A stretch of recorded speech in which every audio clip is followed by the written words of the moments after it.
on this head-spinning episode of MythBusters.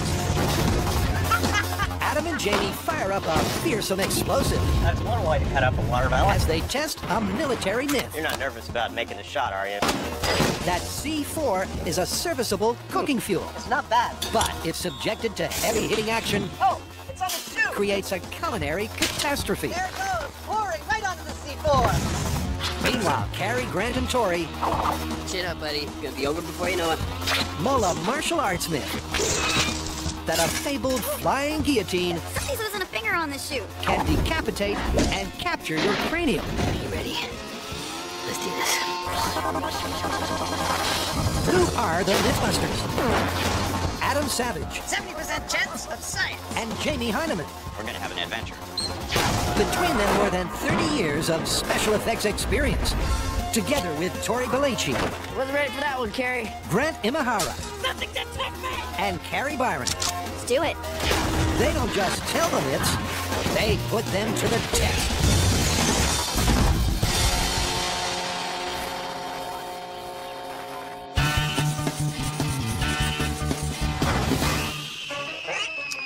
What's with the stove? It is our next story. It's about cooking? Sort of. It is a military myth, and it's about replacing your normal cooking fuel with something usually considered far more destructive. With explosives? Not just any explosive, your favorite. Well, that'd be C4. Exactly. The myth is that C4 is so stable, you can light it with a match and it will burn and cook your lunch. And it doesn't explode. It won't. Although, you're told not to stomp on it or drop your pot on it, because that could make it blow up. Well, that would make for some hot chili. Indeed. C4, not just the explosive of choice for the MythBusters, When in doubt, C4. but also the military. But can C4's power be used another way to cook with without exploding? That's great. Well, there's two parts to this story. One is that supposedly you can light C4 on fire and it will burn without blowing up. And the second is that you better not drop a pot on it or stomp on it while it's on fire, because that could make it blow up. I think we should test both of those. Sure. So to find out if this myth is cooking with gas or just a flash in the pan, the guys head to the safety of, you guessed it, a bomb range. Now, before we get down to the business of testing this myth, let's reacquaint ourselves with C4, shall we? For this is not simply a stable, high-speed explosive in a plastic medium that you can mold into the shape of a bunny and blow up. Oh no, this is versatile stuff. Let's take a look at a simple C4 detonation. This is why the military likes C4. It can make things go away. That's one way to cut up a watermelon. But C4's got a whole lot of practical uses too. Next time you see this, it's gonna have a hole in it. Even just 1 ounce packs a real punch. Wow! That would be a hole, through and through. But it's also a precision device too. This piece of metal bent into a W shape is going to cut this bar cleanly in half. That's right, W stands for whoopah! That is beautiful. Look at that nice clean cut. I could do a little better with the saw, but it does indeed work. Now that we've seen how it detonates, it's time to tackle our story, which simply stated is that this stuff, C4 plastic explosive, is stable enough to actually light on fire and heat your lunch with, that it will not blow up even if you set it on fire. That's what we're about to test. Okay, why might burning C4 explode? Well, heat causes molecules to become excited. The greater the heat, the more the molecule mania. And that can cause instability and possibly an explosion. So from the safety of their bunker and ignited by a remote neon transformer, You ready? Igniting C4, seeing if it burns without blowing up. In 3, 2, 1. Yep, Burning. Wow. It's really burning. it burns hot. but blowing up it ain't. I don't think I'd want to be next to that. I don't care what they say. The C4 burned at more than 1,000 degrees, rapidly, and without a kaboom. That's very good news for this myth, so far. Now that we know it burns, let's see how well it cooks. Meanwhile, Grant, Carrie, and Tori are attempting to wrap their heads around a mysterious martial arts myth. All right, Carrie, what's with the cool costume? Take a deep breath. We're doing a kung fu myth. Yes!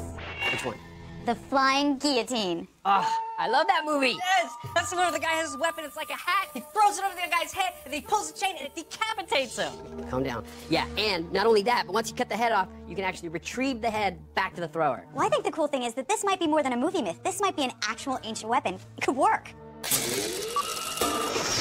Made famous by B-grade kung fu movies, the flying guillotine was a disc that, when thrown over the neck, would decapitate and capture the victim's head. But it might not just be a filmmaker's fantasy, because legend has it, Emperor Yongzheng commissioned the device in 1722. But unfortunately for the MythBusters, no drawings of the design survive. Okay, what a terrifying concept. Assassins that can behead you from a distance? Yeah, but you know what the real problem right now is finding a design. I mean, we've been through all these history books and found nothing. I mean, the only designs come from the movies themselves. I mean, we're on our own on this one. All right, well, why don't we come up with some prototypes? We can incorporate some ideas from the movies and come up with our own ideas and see which works best. So we might actually get to design our own flying guillotine. This is awesome. So in order to test whether the mythical flying guillotine was a viable assassination weapon, they're going to divide and compete to see if they can design their own flying guillotine based on 4 parameters. 1, enough power to cut the head off. 2, it has to be light enough to be thrown. 3, it has to be safe enough to be deployed without cutting your own fingers off. And 4, you have to have some means to retrieve the head. With each of them working alone, it's going to test the team's prototyping skills to the limit. Now, when you actually think about what we're trying to accomplish here, this is no trivial task. We're trying to make a lightweight device that flies through the air and decapitates someone. Now, a traditional guillotine gets its cutting force from the fact that we have a massive blade traveling a long distance to create enough force to chop a head off. We have to make our devices lightweight, and we only have about 6 inches of travel to create that same sort of force. In their respective corners of the shop, the guys begin by playing with ideas and concepts that may or may not work. All right, so I had a great idea for a flying guillotine. I asked the researchers to find me a bear trap. Hopefully this would have enough energy to actually crush through a person's head. Clearly there's enough force, but throwing this through the air could be problematic. First up, Tori's chosen to meddle with metal with a scissor-cutting design. Before I start building this in steel, I want to make sure my design for the flying guillotine works. So I'm going to build a prototype with foam core, make sure it works, and then I'll move on to the steel. Meaning it's going to be a try-it-and-see kind of process. Yeah! Sometimes in the design process, you just have to get in there and get your hands dirty. Because there are no historical documents, no blueprints, no plans for a flying guillotine, we're just going to have to figure this out as we go, which is going to mean a lot of trial and error. Probably mostly error. And that's immediately clear from Carrie's first fiddle with a fan from an air conditioning duct. I've been trying this, like, complicated iris design, but it's too complicated. It's hard to use, it's getting heavy, and I just don't think it's gonna work. So it's back to square one for Carrie. And likewise, on Belechi's bench, this lethal-looking scissor prototype he's made is also a dud. My flying guillotine doesn't work at all. I mean, it kind of looks cool, but if you put something inside of it, like, that's the safest place to be. Despite the pressure of their early designs failing on several fronts, the guys aren't deterred. I'm gonna have to come up with a whole new design. After all, learning from your failures is all part of the prototype process, which is exactly what Carrie does by opting for a far simpler concept. Picture cigar cutter. Basically just have a blade on the rim of the hat that goes... takes head right off. Meanwhile, using an authentic Qing Dynasty design app, Grant has decided simpler is not better. Now what you need in order to cut someone's head off with the blade is speed and power. Now we've got this ring that's supposed to go over someone's head, but that doesn't leave a lot of space for the blades inside of it to accelerate. So my solution is to actually cock the blades all the way back and let them swing out and around. So they have more time to accelerate, and by the time they actually hit flesh, they'll be going fast enough to do some damage. Ingenious, over-engineered, and lethal. That's how Batman does it. With his lawnmower of death sporting 5 highly sprung cutting blades, Grant's ready to pull the pin. That was close. Okay, this could be the most dangerous experiment we've ever worked on. Forget car crashes, explosions, guns. Fire! Somebody's losing a finger on this shoot. Don't cry wolf, Carrie, because then you're gonna get hurt and no one's gonna rush to help you.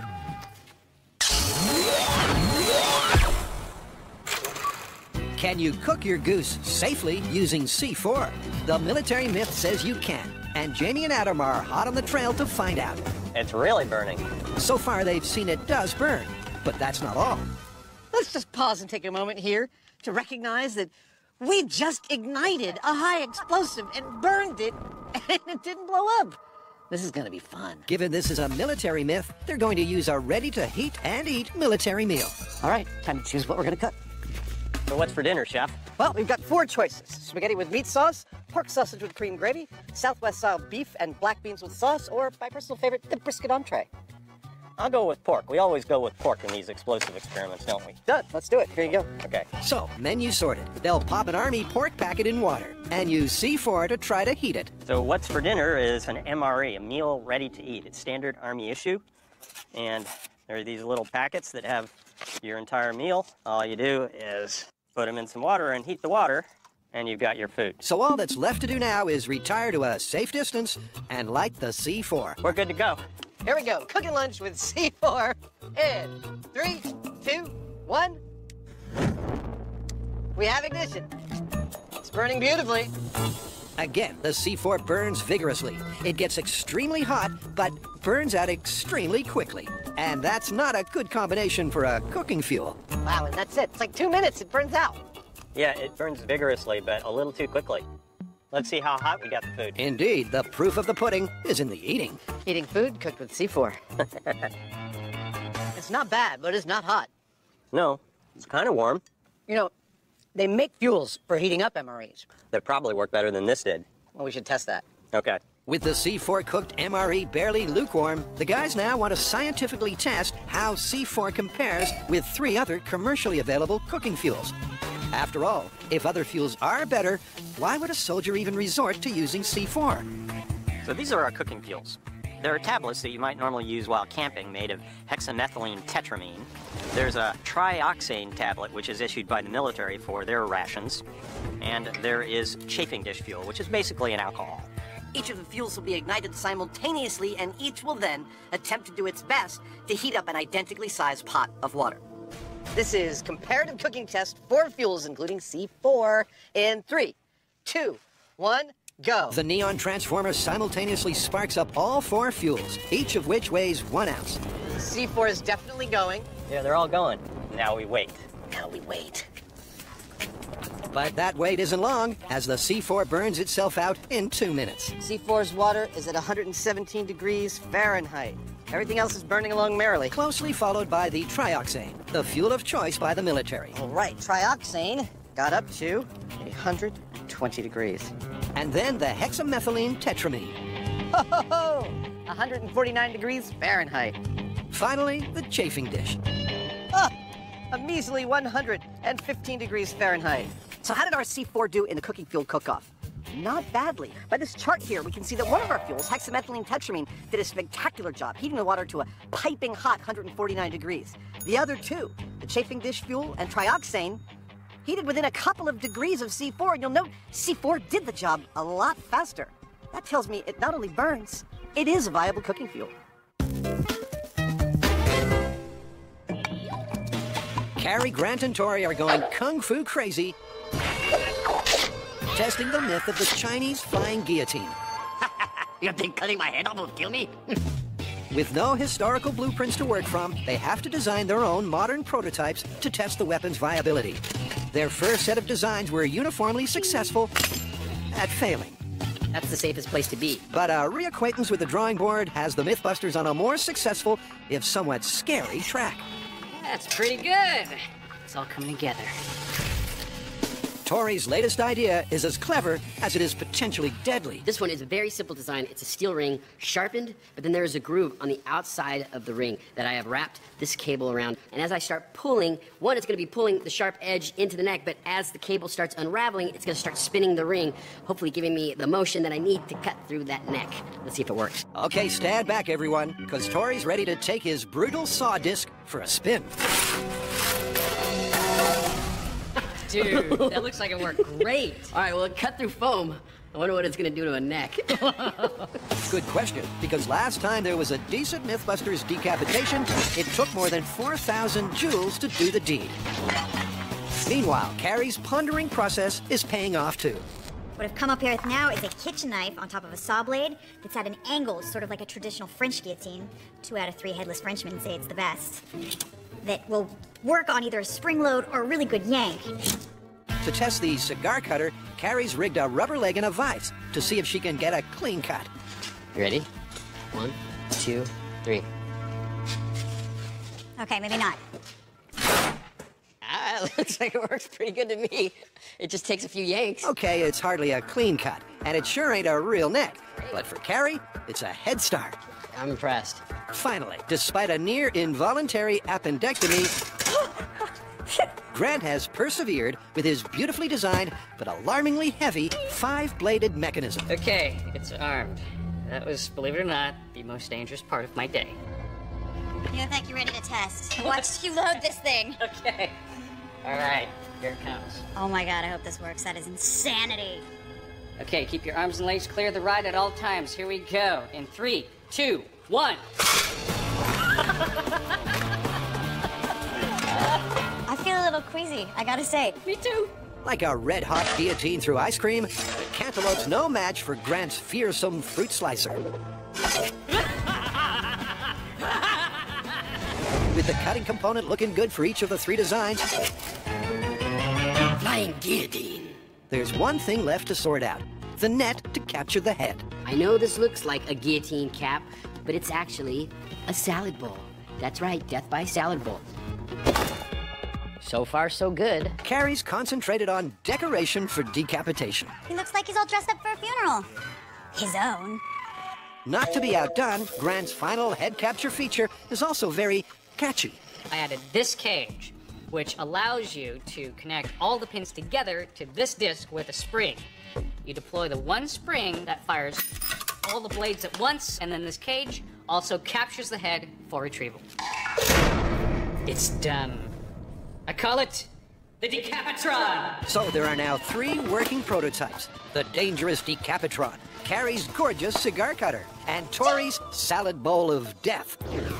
Can these flying guillotine weapons cut it in the real world? All right, you guys ready to head off? Yeah, let's test this flying guillotine. Let's not get ahead of ourselves. Oh, boy.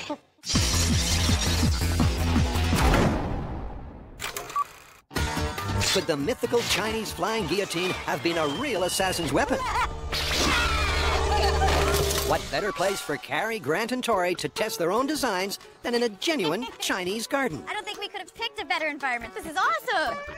All right, now that we've each designed and built our own flying guillotine, we are here at Bamboo Giant to test 3 things in order to confirm this myth. First, its throwability. Second, can it decapitate a head? And if so, can it retrieve the severed head? Up first is throwability testing. But with safety in mind, the weapons won't be armed. This is our target. We have a head on a stick. We're gonna see if we can actually land our flying guillotine with accuracy and ease. And we're going to do it from a distance of about 10 feet, which is about as far as you would be if you had to deploy your device. Each of the guys will take turns to throw. First up, it's Carrie with her designer cigar cutter. Okay, this is the throwing test. Ready? All right, we're looking for a ringer. The cigar cutter flies. Well, you got his feet. But on throw 1, it's way short of the mark. Grant's next. His unwieldy Decapitron's not exactly an aerodynamic masterpiece. My design, it weighs in at a good 7 or 8 pounds. So as a secondary weapon, I'm relying on blunt force trauma. Yep, and the first throw backs that up. Oh! Super close. That's another miss. So it's Tori's turn. So mine's pretty light, and it's kind of shaped like a frisbee, so it's going to be easy to throw. Whether or not I can hit my target, that remains to be seen. All right, spinning salad bowl of death. You guys ready? Let's see it. That's 3 throws and 3 no's, which isn't good news for the myth. Can Carrie do better in round 2? Ready?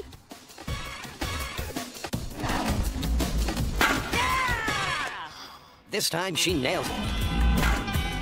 Good job. Not to be outdone, Grant's beheading behemoth scores a direct hit too.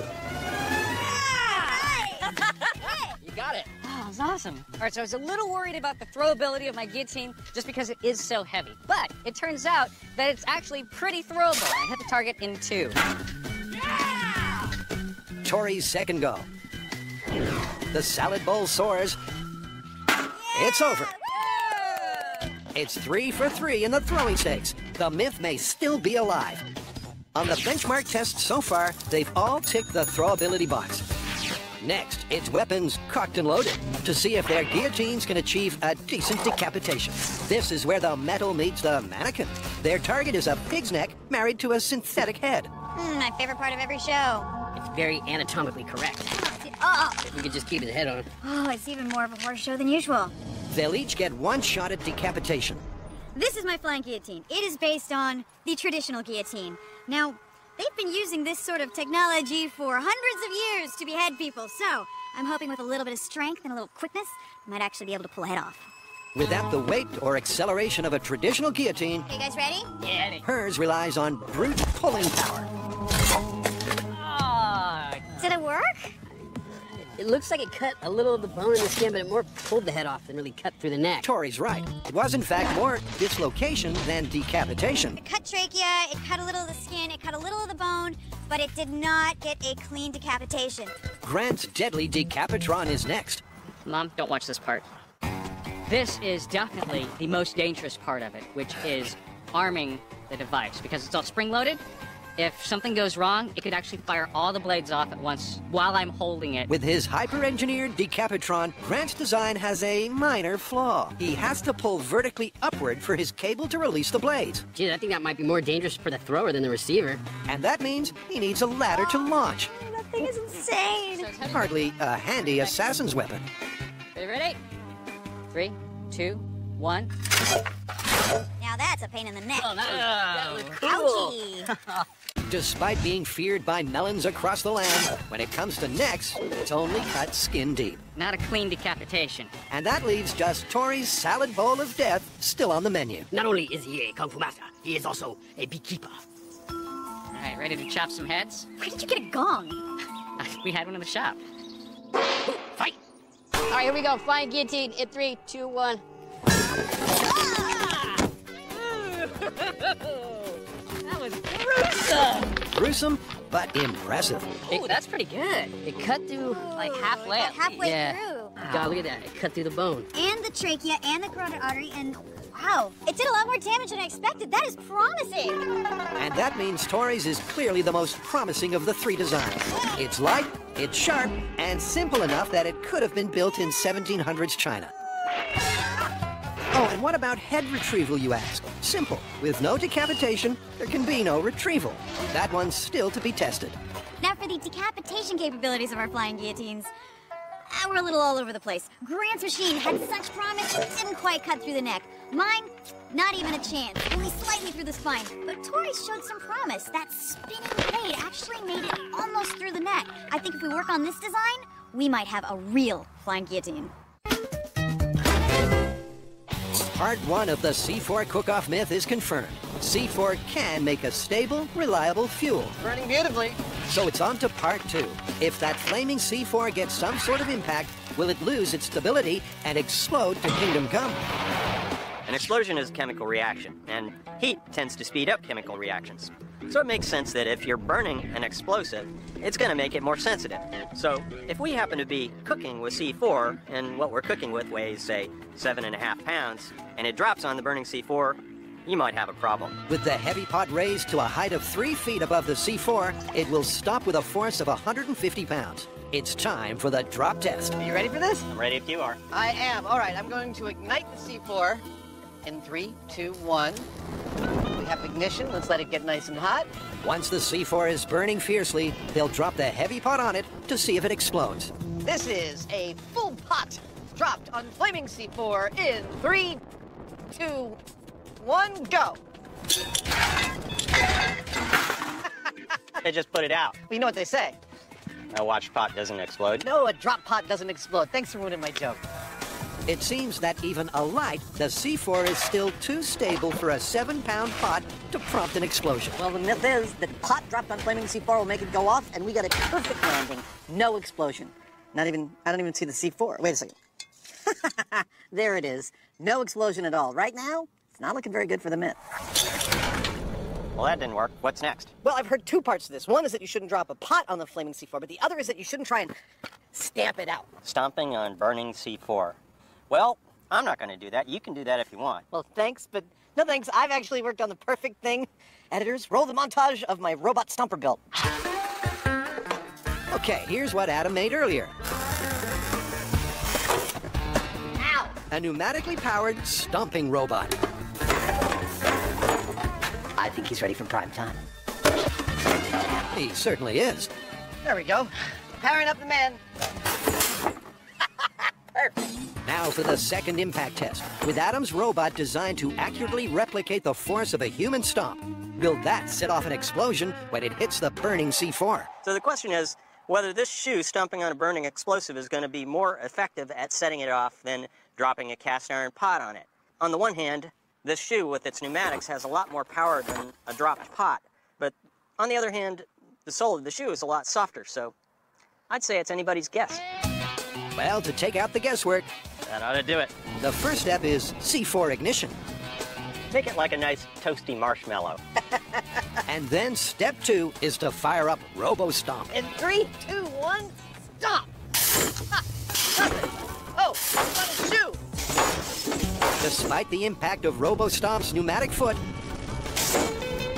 the burning C4 is still too stable to explode. Well, our robot stomper performed admirably, and he still was not able to get the flaming C4 to explode. Look, you don't get much more real world than dropping a cooking pot or stomping on the burning C4, and nothing happened. It's just too stable. Clearly, we're gonna have to go to some ridiculous lengths to get this stuff to blow up. Exactly. So, did someone mention dropping a really heavy object? So why the anvil? Well, this testing is all about determining how shock sensitive a C4 is. When we drop this anvil, we're looking at something like 1,500 pounds per square inch being exerted on that C4. And that's quite an impact. And if that doesn't do it, that says a lot about the myth. Indeed it does. Because the anvil tops the scales at 90 pounds. Looks like we have ignition, flaming C4 with an anvil dropped on it. And 3, 2, 1, go! Oh! Perfect landing, nice work. And no explosion. I don't know what's gonna blow this stuff up. It looks like flaming C4 can take a lot of punishment without going bang. I, for one, am thrilled by this result. We have rarely gotten to such a quintessential Wile E. Coyote moment as dropping a 90-pound anvil on a ball of flaming high explosives, and yet we got no explosion. This is very stable stuff. Something Jamie totally agrees with. We've burned it, we've smashed it and burned it. I don't know what else to do to it. Let's shoot it with guns. Sure, why not?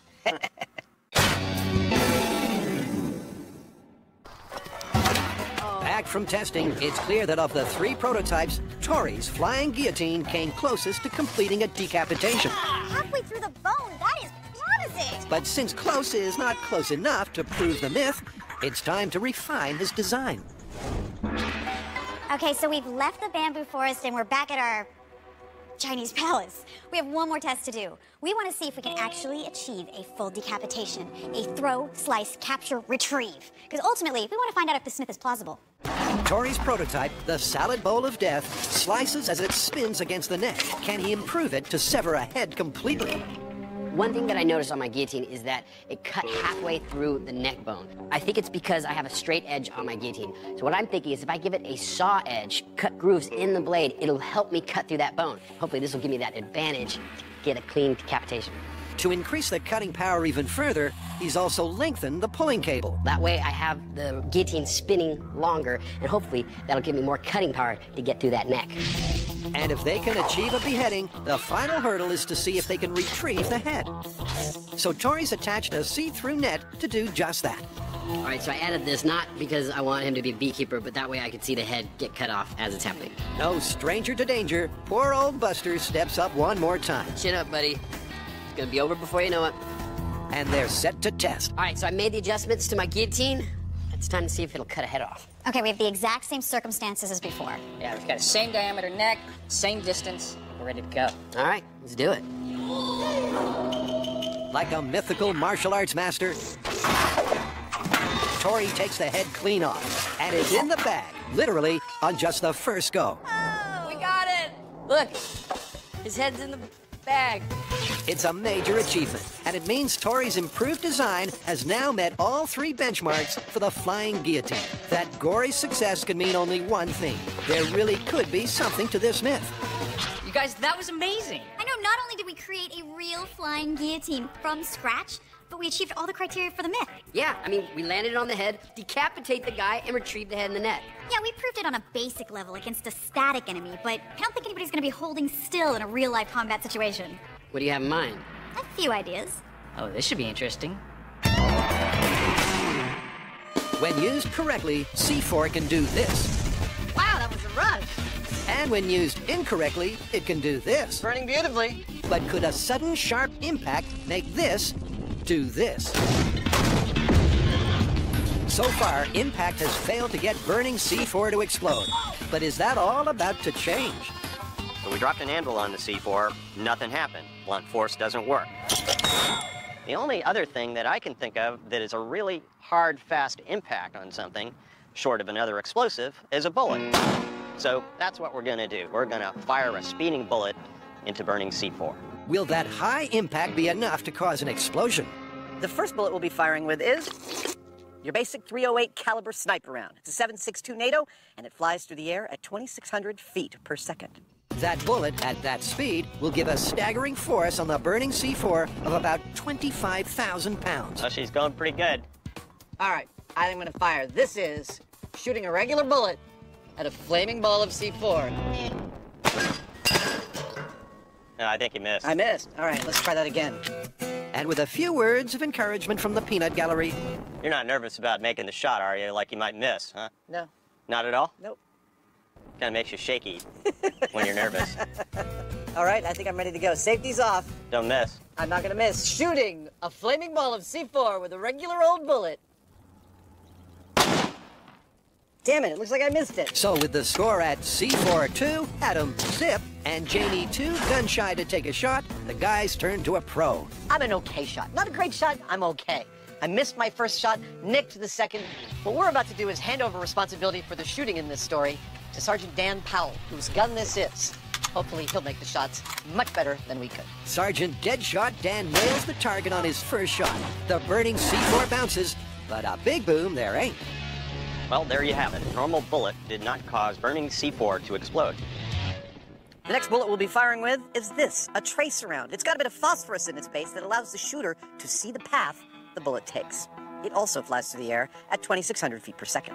A bullet striking with a force of 25,000 pounds, plus added heat from the burning phosphorus, means it's going to hit hard and hot. You may fire when ready. Oh! That was a direct hit, no explosion. Once again, the bullet impacts the C4, but Nothing. 2 bullets down, and still no detonation. The last round we'll be firing is this, an incendiary round. Inside is magnesium aluminum alloy and barium nitrate, which ignite upon extreme impact. You see where I'm going with this? It's down to this shot. Can the impact of a high explosive bullet finally make the difference to our burning C4 and make it go boom? All right, fire it well. Oh! Nice. That Bullseye. was beautiful. Nice shot, no explosion. Really? No explosion? I know what you're saying. You're saying, wait a minute, MythBusters. I see the bullet hit flaming C4, and I see what looks like an explosion. But it's an incendiary round. That's what it's meant to do. In order not to confuse you, we filmed this high-speed footage of that same type of round hitting a blank metal plate. I think that makes the point nicely, don't you? It does. The explosive round may have exploded, but the blazing C4 did not blow up. The bullets won't detonate flaming C4. Nope. We got to come up with something else. We do.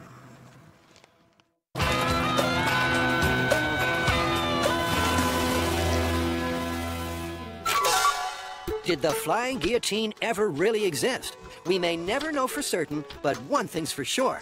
It was allegedly an assassin's secret weapon that could be thrown over the neck, behead its foe, and then grab the head as a trophy.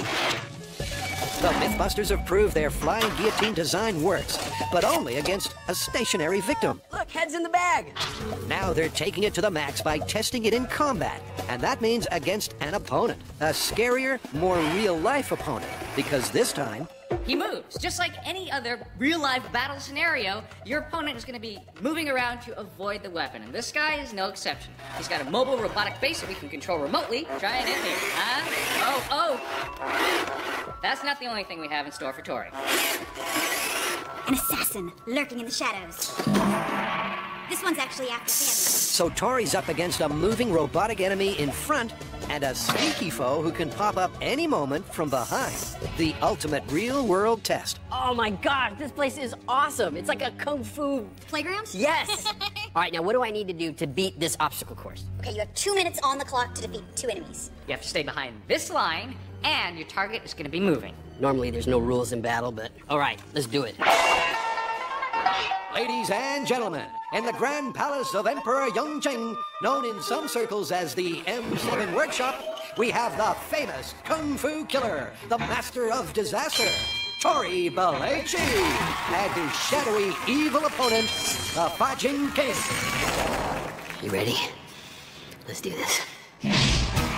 Honor and myth all hang on the next 2 minutes. Flying guillotine in 5, 4, 3, 2, 1. Right from the outset, the robo-target's proving very elusive. It's a far cry from the original static assassin test. Oh my god, this is like some crazy weird nightmare. And then suddenly, There's a guy behind you! there's that sneaky assassin to contend with as well. But he doesn't last long. You got him! He wasn't decapitated, but he was at least disarmed. Then it's back to the main target. But before you can say guillotine, time's up. 3, 2, 1. 2 minutes are up without a single decapitation. But at least there was one knockout blow. It's pretty hard hitting a moving target. It looked hard, but hey, you got the one that popped up. Your reaction time was great. Yeah, you definitely knocked out the assassin from the shadows. That was so much fun. I mean, this is like living out my fantasies. Having 2 attackers coming at me, trying to take them down. However, trying to hit a moving target, it's almost impossible. This weapon has proved plausible as an assassination device, but no match for a foe in pitched battle. Using the flying guillotine when you're under attack is not easy at all. It's much better as a sniper weapon. Oh my gosh, as a weapon of battle, it's not my weapon of choice. So before we consign this myth to the dusty vault of history, let's leave the final word to Grant. Despite that this guy looks like he's been defeated, he actually survived, and not only that, he won, because it's so difficult to deploy the flying guillotine in a combat situation. Definitely, this is plausible as an assassin's weapon, but in combat, no way.